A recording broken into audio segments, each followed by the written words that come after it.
Hi guys, आप सब लोग कैसे हो। आज हम लोग मोशन के बारे में डिस्कस करेंगे, फिजिक्स के एक टॉपिक। चलो दोस्तों, डिस्कशन शुरू कर देते हैं। मोशन का मतलब है in our daily life we see some object in motion. हम लोग डेली लाइफ में कुछ ऑब्जेक्ट देखते हैं जिस ऑब्जेक्ट का गतिशील होती है, मोशन में रहते हैं, जैसे walking man, moving car, running train. Some object at rest, कुछ ऑब्जेक्ट रेस्ट में भी रहते हैं, जैसे furniture, houses, trees.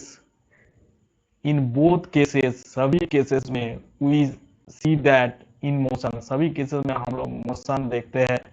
In the position of the object change with the time while at rest, किसी भी ऑब्जेक्ट टाइम चेंज कर रहा है, उसका पोजीशन चेंज कर रहा है उस टाइम के साथ। उसके बाद वो रेस्ट में आ रहा है तो उसको हम एंड उसको हम लोग मोशन कहते हैं। नेक्स्ट की the position of the object do not change with time, किसी ऑब्जेक्ट उसका पोजीशन चेंज नहीं कर रहा है उस टाइम के साथ, तो उसको भी हम मोशन कहते हैं। मतलब कि हम लोग जो व्यवहारिक जीवन में जो किसी भी चीज चल रहा किसी भी चीज चल रहा है, फॉरवर्ड हो रहा है, आगे बढ़ रहा है, तो इस तरह का चीज को हम लोग मोशन कहते हैं। मोशन कुछ एग्जाम्पल के साथ हम लोग देख लिए, जैसे walking man, moving car, running train. जैसे स्टेबल रेस्ट पोजीशन में कुछ ऑब्जेक्ट रहता है, जैसे फर्नीचर, हाउसेस, ट्री। तो ये सब मोशन के एग्जाम्पल है। मोशन किसे कहते हैं हम लोग जान लिए हैं, अब हम लोग रेस्ट किसे कहते हैं थोड़ा जानेंगे। If any object not change its position with respect to its surrounding with the time, किसी ऑब्जेक्ट उसका कोई पोजीशन चेंज नहीं कर रहा है, उसका सराउंड में जो चीज रहा है उस हिसाब से वो उसका स्थान परिवर्तन नहीं कर रहा है, तो इस तरह का ऑब्जेक्ट को हम कह सकते हैं रेस्ट पोजीशन में है। इस तरह का पोजीशन को हम लोग कहते हैं then it is called rest. तो इस तरह के पोजीशन को भी हम लोग रेस्ट कह सकते हैं। जैसे एक एग्जांपल के साथ जान लेते हैं, book lying on a desk, किसी भी डेस्क के ऊपर कोई बुक्स है, is at rest, rest position रखा गया है, rest position because its position with respect to the desk does not change with the time, क्योंकि इसका पोजीशन जैसे इसको जैसे रखा गया है ऐसे ही रहेगा, नेक्स्ट टाइम में उसका कोई परिवर्तन नहीं होगा, दूसरे स्थान में नहीं जाएगा, एक डेस्क से दूसरे डेस्क में नहीं जाएगा, तो इसको हम रेस्ट कह सकते हैं। इसको हम रेस्ट कहते हैं। मोशन, मोशन किसे कहते हैं। If an object change its position with respect to surrounding with time, किसी भी ऑब्जेक्ट एक स्थान से दूसरे स्थान में जा रहा है, एक सराउंडिंग से और एक सराउंडिंग में जा रहा है, तो उसके जाने के लिए कुछ टाइम लग रहा है, तो इस पोजीशन को हम लोग मोशन कहेंगे। Then it is called in motion, तो इस तरह पोजीशन को हम लोग मोशन कहते हैं। जैसे कि सम एग्जांपल के साथ जान लेते हैं, fishing, fish swimmings in water, fish मछलियां स्विमिंग कर रहा है वाटर में। कार और बस मूव्स ऑन रोड, कार और बस जा रहा है रोड में।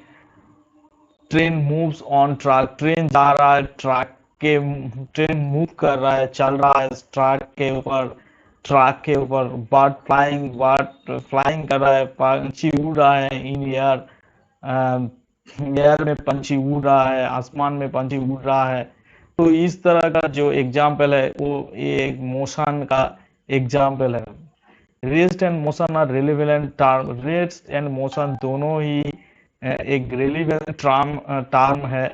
N object in one situation can at rest, किसी भी ऑब्जेक्ट एक सिचुएशन में हो सकता है रेस्ट में। In other situation some object can be in motion, किसी भी ऑब्जेक्ट की किसी भी सिचुएशन में रेस्ट में हो सकता है, किसी भी ऑब्जेक्ट किसी भी सिचुएशन में उस ऑब्जेक्ट गतिशील भी हो सकता है। मान लो if car are going side by if two car going side by side with some velocity, कुछ some velocity speed से दोनों कार साइड बाई साइड जा रहा है with the respect to each other, they are in state of rest। इस respect में जब वो दोनों जा रहा है, एक ही स्पीड से जा रहा है, तो इस रिस्पेक्ट में इस तरह को उन दोनों का जो पोजीशन होगा, तो उन उन दोनों के रेस्पेक्ट में वो रेस्ट पोजीशन होगा। But with respect to tree and person going on the road, they are a state of motion. जब कार चल रहा है तो उस दौरान, उस टाइम जब उस पथ में जब ट्री आ रहा है, पथ का साइड में, उस रास्ते के साइड में जब पेड़ आ रहा है, चल रहा आदमी दिखाई दे रहा है, तो हम जब कार के अंदर रह के खिड़की के बाहर, कार के जो खिड़की होते हैं, उस खिड़की से बाहर जो चल रहा आदमी को देख रहा हूँ, और जो रोड साइड में जो पेड़ आ रहा है, जो वो सब चीज धीरे धीरे सब चीज पीछे जाना लगती है। हम लोग का गाड़ी आगे बढ़ती है, तो इस पोजीशन को हम लोग मोशन पोजीशन कहते हैं। नेक्स्ट क्या है? मोशन तीन तरह का मोशन होती है। किसी भी एक बॉडी का तीन तरह का मोशन होती है। Generally the motion of a body can be following three type. एक rectilinear and translatory motion. Rectilinear and translatory motion किसे कहते हैं? The motion in which a particles move along a straight line is called rectilinear motion. कोई particle, कोई वस्तु एक ही line में सीधे जा रहा है, सरल रेखा पे जा रहा है, सीधे जा रहा है, तो इस तरह का जो मोशन होती है, इस टाइम जो मोशन होती है, तो इसको हम लोग रेक्टिलिनियर मोशन और ट्रांसलेटरी मोशन कहते हैं। इफ ए बॉडी फॉर और a particles moving along straight line, then the motion is called rectilinear motion. किसी भी बॉडी एक ही डायरेक्ट में सीधे जा रहा है तो इस तरह का मोशन को हम लोग रेक्टिलिनियर मोशन कहते हैं। Circular and rotatory motion, the motion in which a particles move along a circular path is called circular motion. कोई एक मोशन में किसी भी पार्टिकल, किसी भी वस्तु बार बार घूम के एक ही स्थान में आ रहा है, सर्कुलर पाथ में, स्ट्रेट पाथ में नहीं, सर्कुलर पाथ में घूम घूम के आ रहा है, तो इस मोशन को हम लोग सर्कुलर मोशन और रोटेटरी मोशन कहते हैं। If a body rotate about a line axis passing through it, then the motion is called rotatory motion or rotational motion। इसको हम लोग रोटेटरी मोशन और रोटेशनल मोशन कहते हैं। Oscillatory and vibratory motion. Oscillatory motion और vibratory motion का मतलब क्या है? The motion in which a body moves to and back repeated about fix point. मतलब कि पहले एक इस मोशन में किसी भी चीज एक ही स्थान में बार बार घूम के आ रहा है, रिपीट हो रहा है, इस तरह के मोशन को हम लोग oscillatory motion and vibrate motion कह सकते हैं। Is called oscillatory motion the expanse of which the body moves on either side of fixed point is called the amplitude। If oscillatory motion, the amplitude is very small, then the motion is said to be vibratory।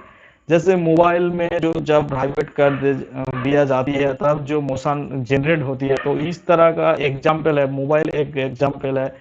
तो बार बार एक ही चीज हो रहा है, तो इस तरह का जो मोशन होती है, इसको हम लोग वाइब्रेटरी मोशन और ऑसिलेटरी मोशन कहते हैं।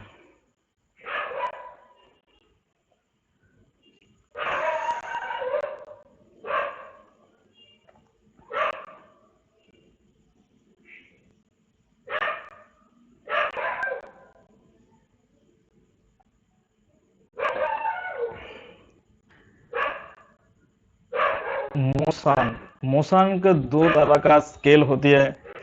स्केलर क्वांटिटीज होती है, वेक्टर क्वांटिटी होती है। स्केलर स्केलर क्वांटिटी किसे कहते हैं? Physical quantity which have magnitude only no direction are called scalar quantity। जो फिजिकल क्वांटिटी जिसका सिर्फ मैग्नीट्यूड है, डायरेक्शन नहीं है, इस तरह के क्वांटिटी को हम लोग स्केलर क्वांटिटीज कहते हैं। जैसे कि mass, speed, volume, work, time, power, energy. Vector quantity physical quantity which have magnitude direction both. जिस क्वांटिटी में मैग्नीट्यूड भी है और डायरेक्शन भी है, ट्रायंगल लॉ कॉल्ड भी वेक्टर क्वांटिटी। तो इस तरह क्वांटिटी को हम लोग वेक्टर क्वांटिटीज कहते हैं। Example displacement, velocity, acceleration, force, momentum, torque, etc. Electrical current through has direction in a scalar quantity because does not obey triangle laws। triangle laws मानता नहीं है। Moments of inertia, reactive index, stress are translators quantities। तो हम लोग motion के दो तरह का क्वांटिटीज देख लिया है, scalar quantities and vector quantities के बारे में हम लोग जान लिए हैं। अब हम लोग